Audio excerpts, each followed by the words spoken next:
You're listening to the Tudor's Dynasty podcast with Rebecca Larson. Okay, I know I said on social media that today's guest is somebody that I've never done a show with before. And it's not that they've never been on the show, right? But they've never been my guest. So today, my guest is the host of Ask the Expert. Steph, welcome. Hi, I'm so happy to be here on this end. Right? I am so excited to finally be able to do something with you because we're always separated, aren't we? Yeah, we never actually talk to each other. We don't. I mean, we talk to each other, obviously, just not on the show. Well, we text to each other a lot. Right. Yeah, exactly. We've never talked before. This is our first conversation ever. I know. Nice to meet you, Rebecca. Nice to meet you too. I hear you like history. You like to talk to historians. I do. Let's go back a little bit because I was just trying to remember the other day how long it is or how long it'll be since we first met, because I think it was right as the pandemic was starting, wasn't it? Yes, it was.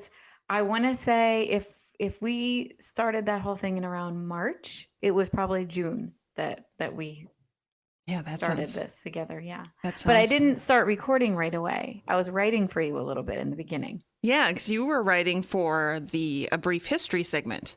Yes, exactly. Yeah. Oh, yes, because you came in the perfect time. The pandemic had started. The whole world had turned upside down, and I was ready to give up. I was ready to be done with the show. And then Stephanie came into the picture and stopped that all from happening because I felt like I couldn't do it all anymore. So I always want to give a shout out to Stephanie. I always want to say thank you, Steph. If it weren't for you, this podcast still wouldn't be on. Well, if it weren't for you, I would have been really, really bored throughout the entire pandemic. So it worked out really well for both of us, I think. It did. And now you are really the official host of Ask the Expert. And you've been doing that do you have any idea? I was trying to look back. I was thinking maybe. I'll have to look back at my first interview. Was your first guest Leanda Delisle? I'm sorry, did you say was my first guest? Yeah, do you remember if she was your first guest? Was it her? Well, I feel like you interviewed me.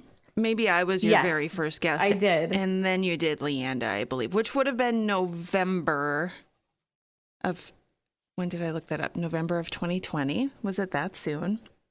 Anyway, it's been a while, right? I would say it's been almost over a year now, right? Wow.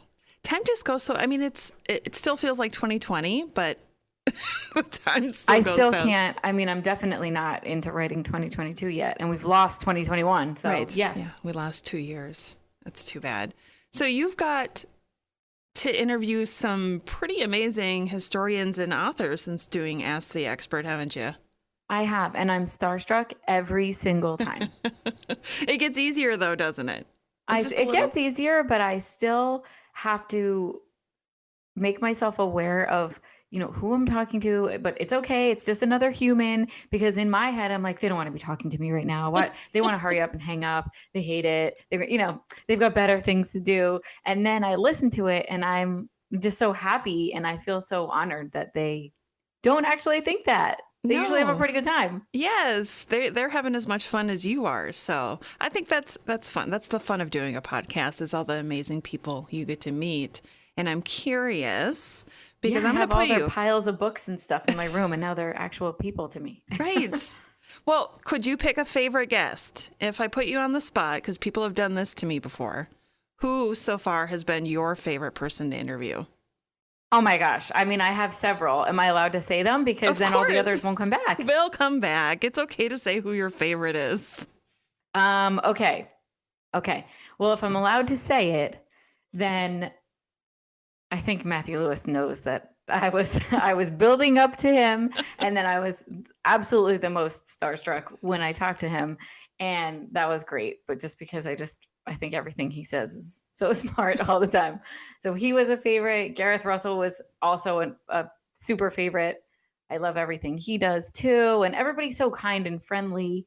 And actually one of my most recent episodes with Sharon Bennett Connolly on Catherine Willoughby, I thought was really fun also. She was a great She was just great to talk to.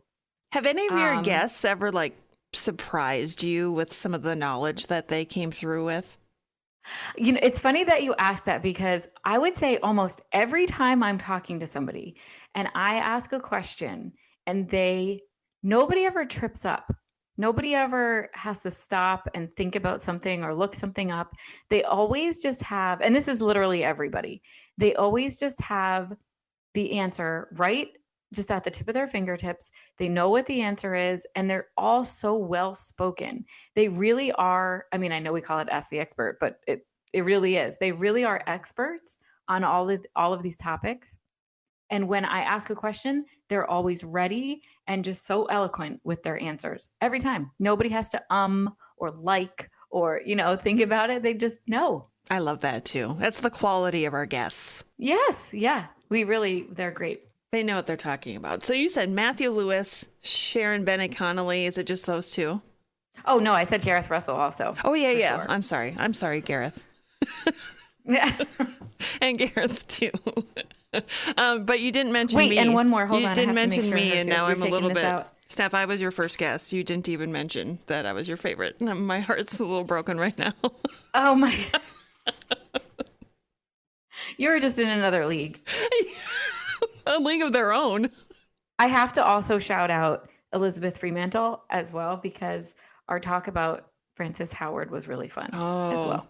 That was a good. Now we have to talk about Elizabeth Fremantle, because this is a perfect transition into our next topic, because her book, The Queen's Gambit, is being turned into a film called Firebrand, correct? Yes. Okay, and so let's just do a brief recap of what The Queen's Gambit is about, because unfortunately I'd never read the book and I'm going to have to go back and check it out. But it's about Catherine Parr and her life, if I'm correct. So this book has Catherine Parr in it. It has Elizabeth in it. It has Thomas Seymour in it. And now there's going to be a film with all of these amazing characters in it. And I cannot wait. Oh my gosh, I can't wait either. I think it's going to be so fun. And what we've seen so far of the actors who will be playing the parts, I'm happy with their choices for the most part. Yes, absolutely. I think that Jude Law is going to be a great Henry VIII. Oh, Jude Law. Yes, I forgot. Yes. Who's playing Catherine Parr? Do you remember? Michelle Williams. Oh my gosh. Who also is a perfect choice. It's a perfect choice. Normally I have attitude when the actor though that plays Henry VIII doesn't have red hair, but I'm totally fine with this choice. I have never had attitude about that.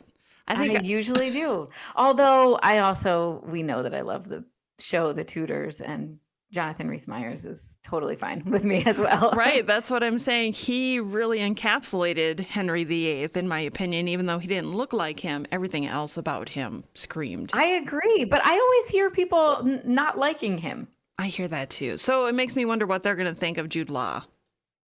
I don't know. He's a great actor.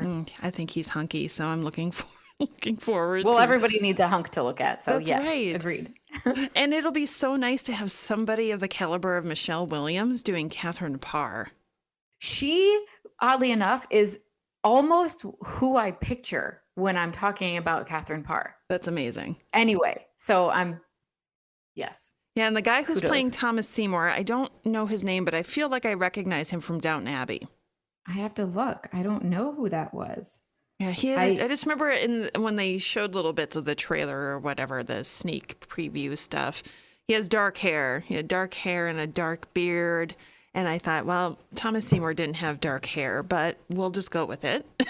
If you're okay with it, I'll take your word for it, because I know that you'd be the go-to anyway for right. who we're gonna accept as Thomas Seymour. I just know I'm gonna be upset after watching it, because he's never portrayed in a friendly manner. So I'll watch it just as entertainment, and I will try really hard not to be too critical. It's hard. Just know what you're in for. Yeah. Just know what you're in for. Exactly.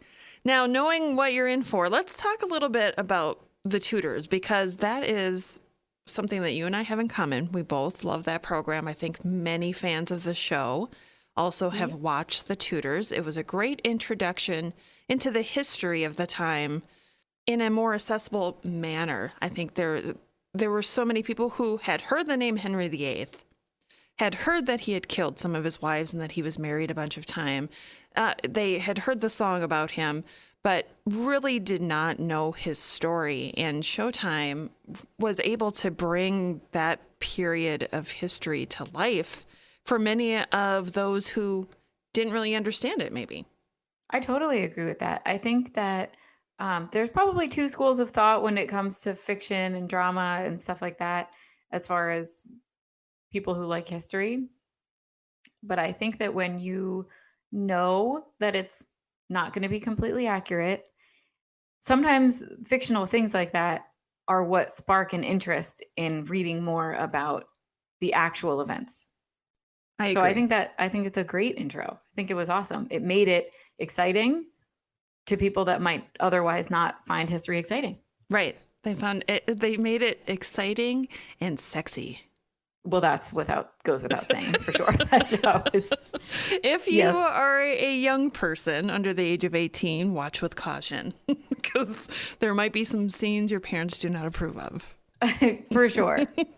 Now let's talk about some of the inaccuracies in the Tudors. And I know I've covered some of this in the shows in the past, but there are so many people who have watched this and maybe they're not as curious as you and I are. They're not as willing to dig deeper into the history to find out the true history. So if they're listening today, let's set some stories straight. Okay. Let's start out with Henry Fitzroy. Now, Henry Fitzroy was the illegitimate son of Henry VIII.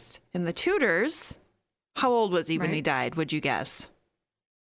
In the show. So he was young in that. I want to say he probably was 6 or 7. Yeah, he looks like he was probably about that He was age. a little boy in it. He was a little boy. And this is and it was in the very early, the beginning, I want to say it's probably season 1. Mm-hmm. And again, he was the son of Henry VIII and his mistress, Bessie. Yes, yeah. Yeah, but in all reality, he lived to be like 17 because he died in the summer of 1536. He was married, I think he was 17 years old.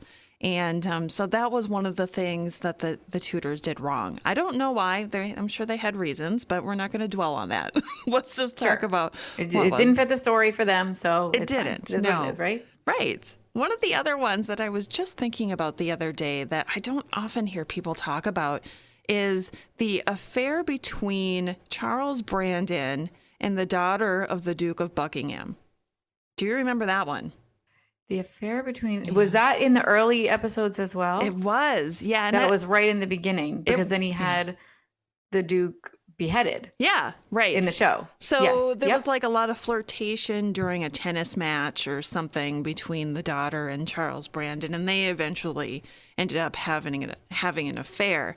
I think that storyline was supposed to be based off of Henry VIII's alleged affair with the Duke of Buckingham's sister. So it's just some inspiration. Yeah. And they took some poetic license with. And they were like, well, Charles Brandon was a cad, right? So we'll just have him. I think if we're talking about Charles Brandon and the show The Tudors, pretty much everything having to do with Charles Brandon in the show was wrong. That's a good point. I guess I've never thought of that before. Yeah. I mean, they had him die about the same time that he died in real life. All right. So they gave him his death. They gave him that, at least one thing. But he didn't marry Margaret Tudor. No. Right? And then after Margaret died, he did also not marry, I don't even know who the person he married in the show was. It was someone there was a tent, right? Am I right here? There was a tent and they were out at war and he just met someone. Oh, yeah. Like there was some French lady.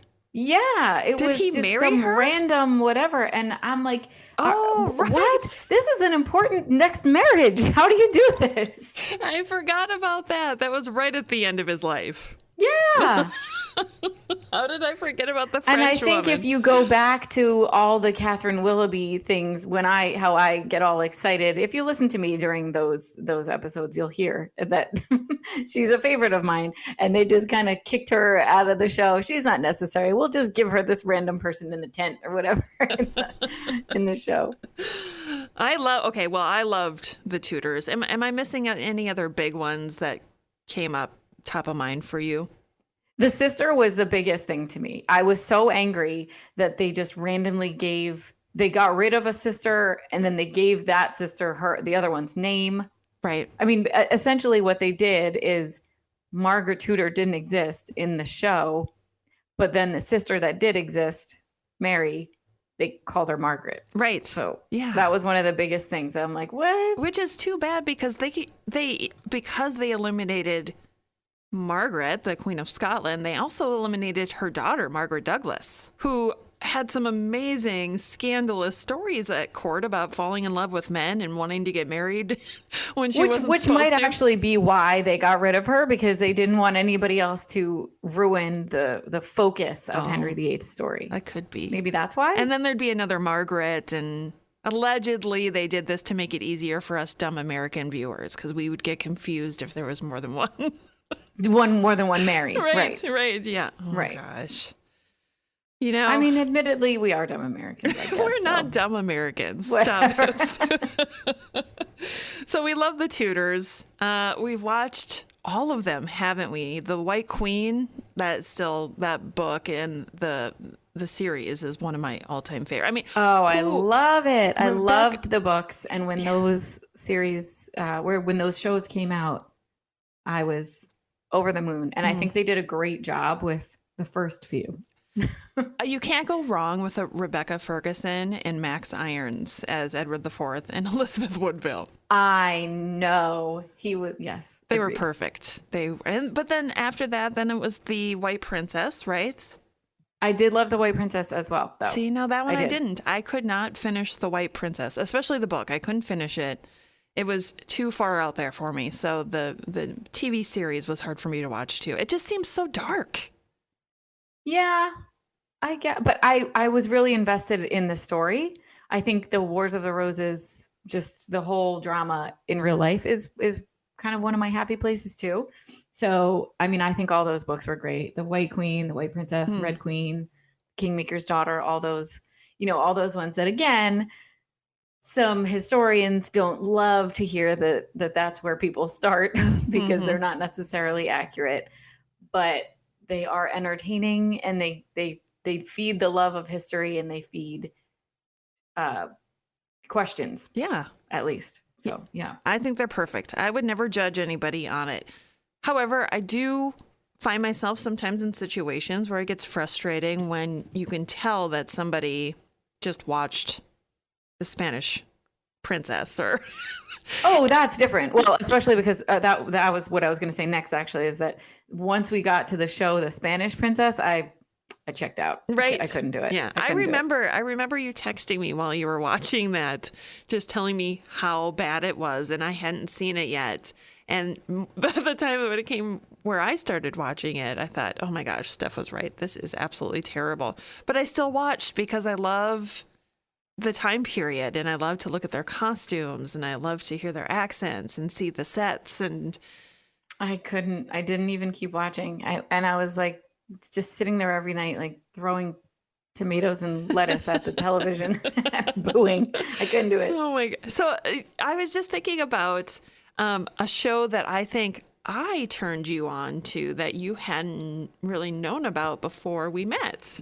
I know, and I love you for it. I know where you're going with this. Well, why don't you just tell everybody what that show was? That show is The Last Kingdom. That's right. Uhtred, son of Uhtred. That was so good. It was so good. It is that absolutely. show was great. I cannot Again, wait. not necessarily accurate. Right. I think, if I'm correct, Alfred and whatever Uhtred character they based him on were not even alive at the same time. Right. But again, the fact that I know that is because it sparked an interest in me to look up things from those from that time period. Right. Yeah, you watch these I things. didn't actually expect the show to be correct. Right. No. Or you thought, well, that's interesting. Now let's go discover the true history. Exactly. Exactly. Yeah, I really enjoy The Last Kingdom as well because it's such an early time in, I want to say English history, but I don't think they would even call it England at that time. But all of those things eventually influenced the Tudors, and that's why I like to have guests on this show who are outside of the Tudor period too, because they helped influence the Tudors to become who they became because of that history. So The Last Kingdom is fascinating. I love that one. But now if we go further ahead, another one of my favorites is Outlander. Oh, well, if we were going to talk about sexy, if that is for sure another show that under 18, don't go there. But that's a great show too. And that also sparked a lot for me personally to look into the Jacobite Rebellion and kind of that time period, because I stuck to kind of the anarchy. I stuck to Wars of the Roses and then obviously the Tudors. But now I do actually really enjoy Stuart things as well. Yeah, they're equally as fascinating. I mean, they had as much drama. We just don't talk about them as much. No, we don't. But while we're on the topic, there was a show with, I don't even know if I say his name right, Rufus Sewell. Is that how you say his name? Sure. I think he's an amazing actor. I love him.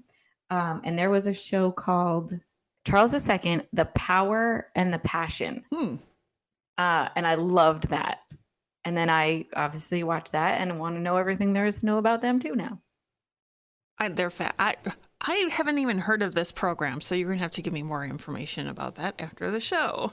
I'll watch anything that he's in, but I liked that one. Yeah, he is good. And I guess if we're thinking about, Versailles was a great show too. Yes. Yeah, that was another one. That was King Louis XIV. That was Louis XIV, but Henrietta of England popped up in it. Yes. Because she was married to his brother. So Duke of Orleans. Yes. Yeah, that is a good program. Wow, there's so many. We've been really lucky in the last 10, 20 years of all the historical programs that we're interested. Maybe I should say more specifically, like royal historical programs. Absolutely. For all of us to ingest. Well, Steph, I think, we've been having a good time talking about where we came from, what we're doing, what programs we like. I think we've now reached the part where we need to do some trivia. So are you ready for me to ask a few questions? No, absolutely not. But go for it anyway. We'll see.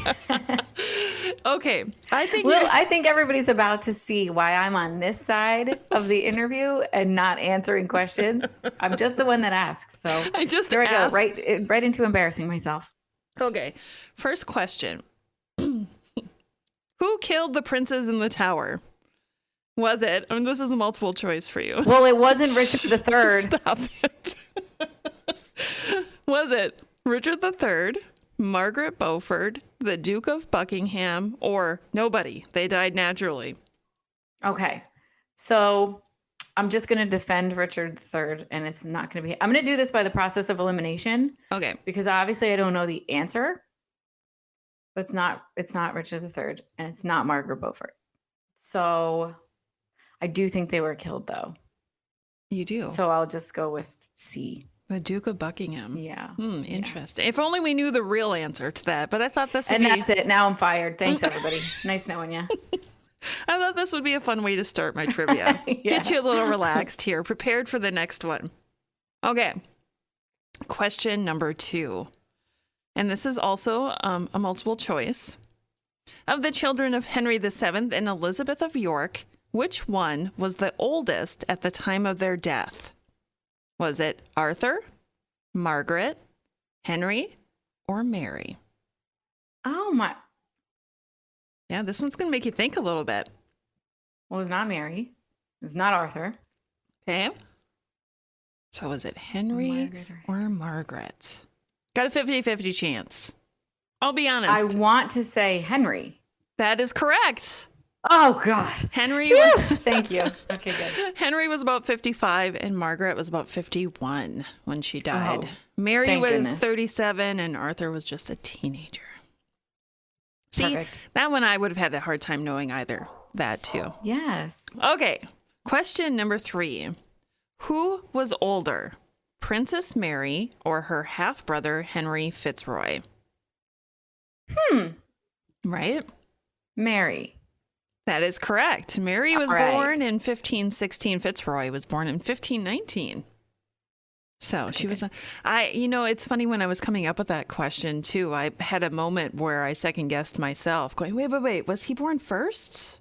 No. It was because she was born that it was even more important for him to have a son. Okay. Question number 4. This one is true or false. Edward VI was on the throne longer than Mary I. True or false? Oh. All right. So Mary the First was 5 years. Mm-hmm. I feel good about that. Edward the Sixth. That's a good question because I don't know his dates. I only know Mary's dates. When did Henry VIII die? Oh, right. Okay. I could do it. I could back up that way. There you go. So then was Edward the Sixth on for 6 years and Mary was 5 years? Edward VI did reign longer, but it was probably about 6.5 years, roughly. You led me there, but I got there on my own. Well, and this one was an interesting one, too, when I started thinking about it, because I think we forget how long Edward ruled. I mean, if you could say ruled. In my head, it wasn't really like him ruling. Right. So, yes. So technically he was... So it would have been from the end of January. So January 28th, 1547 until like July. Right. And then she was 1553 to 58. Yep, exactly. So good. Okay. Edward ruled longer. All Look right. at that. Last question. Are you ready? Well, now I feel comfortable because if I get one wrong, that's okay. Okay, good.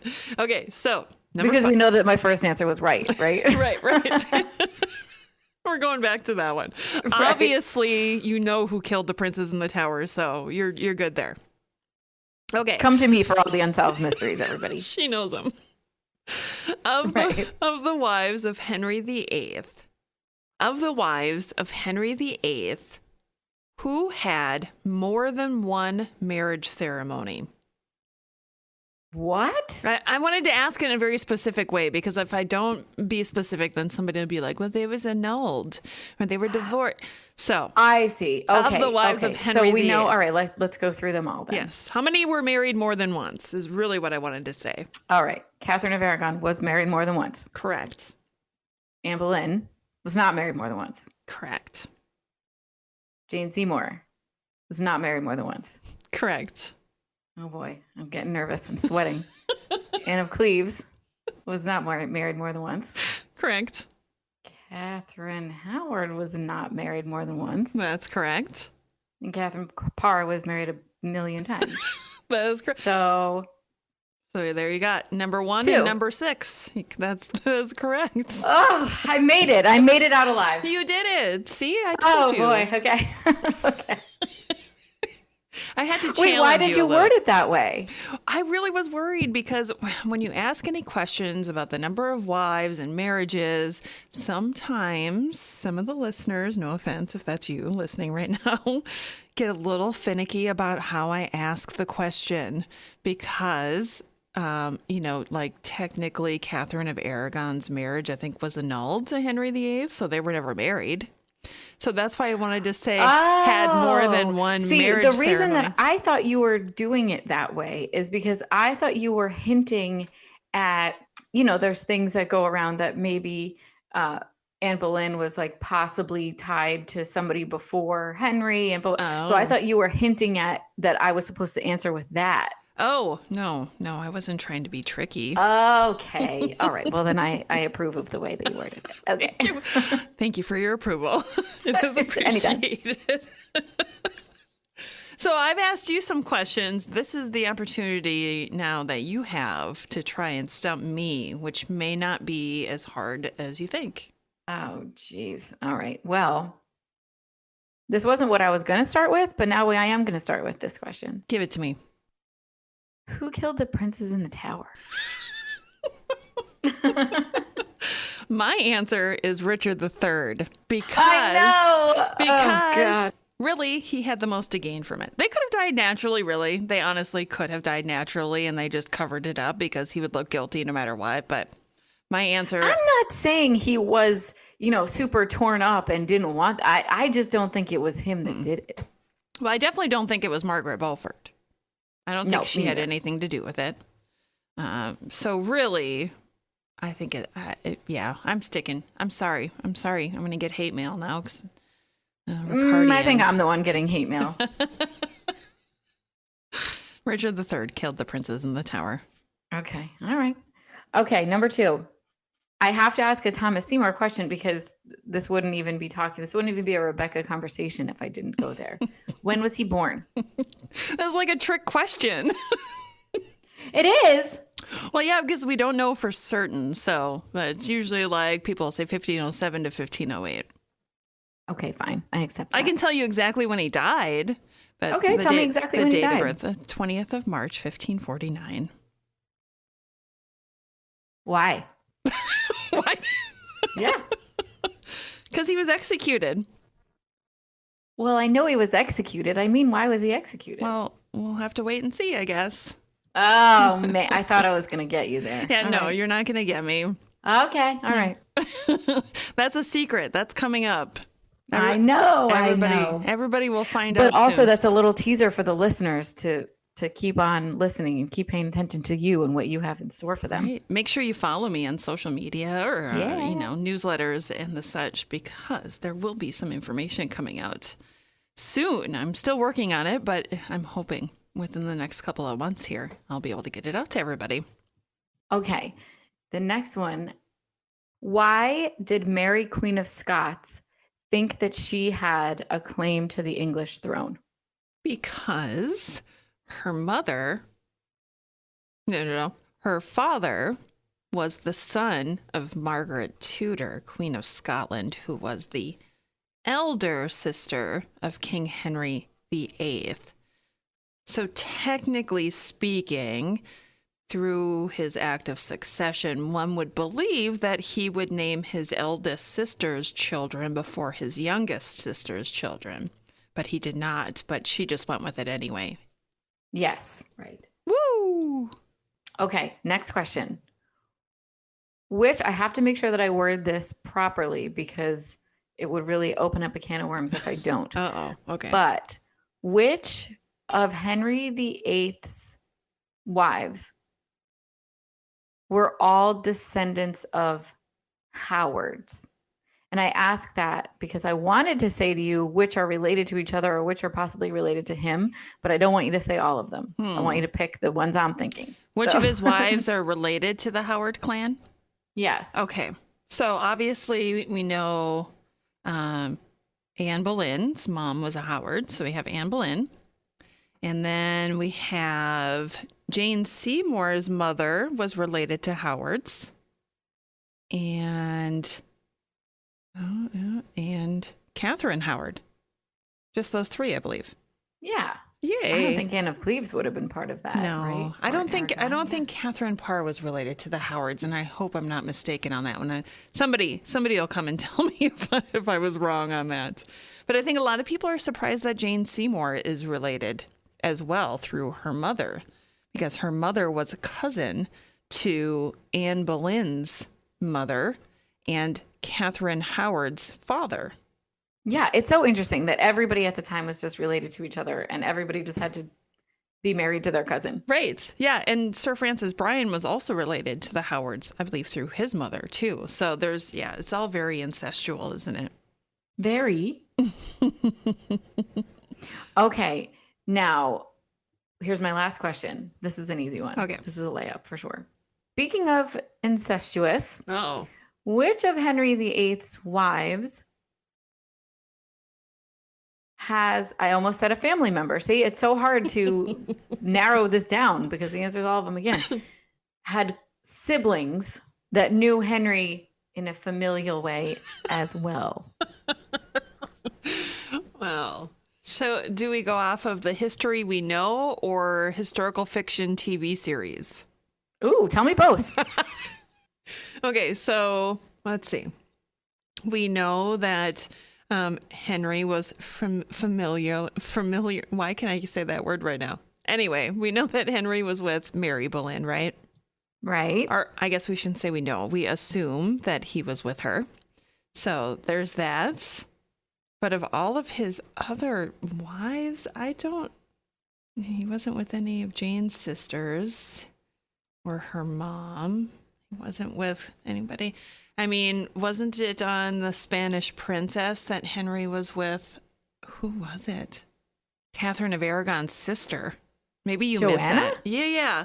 Because it's when she and her husband were in England because their ship had shored or crashed or whatever it was. And he was with her in like the kitchens of some house. I just remember this scene going, what on earth? That never happened. Oh, gosh. Well, I was for sure thinking of just Mary Boleyn because we've already established that I don't care for the Spanish princess. So that's not what I was looking for. I would never in a million years believe that. Yeah. So just Anne Boleyn and her sister Mary, but not their mother, which we find out later in the paper. That book, actually, going back to the books that we were talking about before, the fictional, stuff like that. Mm-hmm. The other Boleyn girl, a million years ago, it probably was 15 or 17 years ago at this point. Could be. That was the book that kicked it all off for me. Really? Yeah. That really, I knew I was reading fiction, but when I read it, I was like, I got to know everything there is to know about all these people. And then all the people that came after them and all the people that came before them. Wow. That's cool. I like that.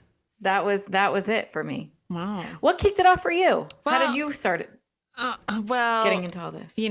My origin story starts out, I got into it because of genealogy, but then eventually I started reading the Jean Plady books because I had a coworker who I had told about my genealogy adventure and how I believed I had found that I was related to Margaret Tudor, Queen of Scotland. And she started telling me about how she read all these books about these royal people and that she had one on Margaret Tudor, Queen of Scotland, that I could read. And so I borrowed that book and read it, and it's historical fiction, but I absolutely loved it. And then she kept borrowing me her other books too. And so I read all those, and it was right about that time, I think, that the Tudors came out as well. So it was perfect timing because then once I started watching that, then I became even more interested in other time periods. And then I went back to reading, books by Philippa Gregory, like so many of us did. And I read The White Queen, and that got me interested in the Wars of the Roses and the Plantagenets. And then I just, by that time I was completely immersed into this royal history.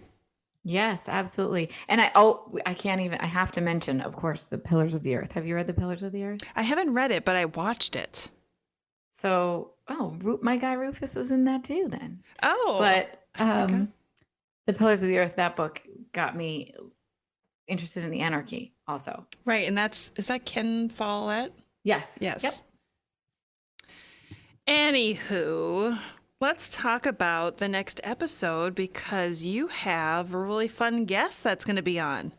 I sure do. And actually, now that you mention our next guest, I know that she's got books that kept your interest that you love. It's Tracy Barman. Oh, right. Tracy. Yeah, I have a copy of her new book, Crown and Scepter, that is sitting there looking at me saying, read me. So that you do? Well, I'm jealous because I'm pretty sure that is not even out in the States yet.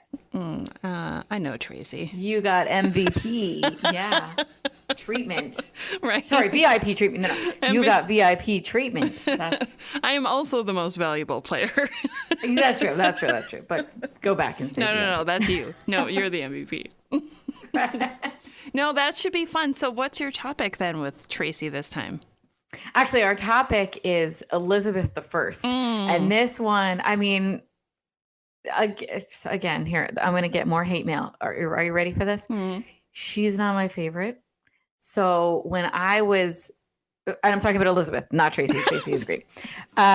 So when we decided on this topic, it was one of those topics where I'm like, okay, everybody knows she's been done before. Everybody knows everything there is to know about Elizabeth I, blah, blah, blah. And I'm not, but of course I'm in the minority because the crowd went wild and we had so many questions from our listeners to ask Tracy. And then of course, Tracy just lit it up. She knows everything there is to know. And I was so into the conversation and she did such a great job with it. And here I am interested and liking Elizabeth I. So thank you, Tracy, because she doesn't get me. She usually doesn't get me. I'm right there with you too. But I did ask a question. I put a question in. Did you ask her my question? I mean, I have you on, when I look at my notes, I have you written as somebody I have to thank for writing in a question. So I'm going to say, yes, I did. Sweet. Good. Well, I just remembered I typed in a question and I don't recall what my question was. So this will be a pleasant little surprise. Yeah, I can't wait for you to listen to it. I can't wait. She was a great guest. She was a great guest, and it was a great conversation. So I'm excited for it to be out. Great. I'm so grateful that you had the opportunity to finally speak with her because she has been on the show several times. I don't even know how many, but and not Matthew Lewis or Heather Darcy numbers, but she's been here many, many times, and we always welcome Tracy to the show because she is a wealth of knowledge on so many different topics. It was great to talk to her, for sure. That was another one. Again, starstruck completely. Yeah. Well, speaking of shows, I think we've reached the end of today's episode, unless there's something else you would like to speak about. No, I'm good. I mean, I think that we don't have to take up everybody's whole day. Oh, well, it has been so much fun to be able to have this opportunity to do a show with you today. So thank you so much for coming on. Oh, I loved it. Thank you for asking me easy questions that didn't embarrass me. Well, I don't know. They weren't necessarily that easy, but I wanted to, show you that your knowledge is maybe more than you think it is. Well, that was so helpful. You're so good at interviewing, Rebecca. You should have a podcast. I should have a podcast. So why don't we talk a little bit about real quick where people can find you? Because let's grow your follower numbers. Oh, boy. Okay. Well, I'm certainly on Twitter, and my Twitter handle is really just history stuff.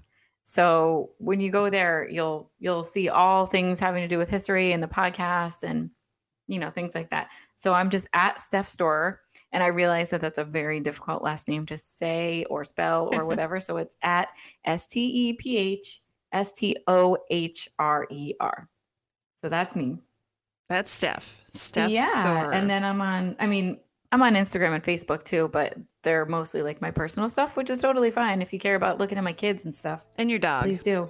And my dog. Well, actually, my dog has his own. So if you guys want to shout out King Henry VIII, he has his own Instagram. That's amazing. He's King Henry _ the Red Boston on Instagram. And he is adorable. Dog you'll ever see. Yeah. Go follow King Henry.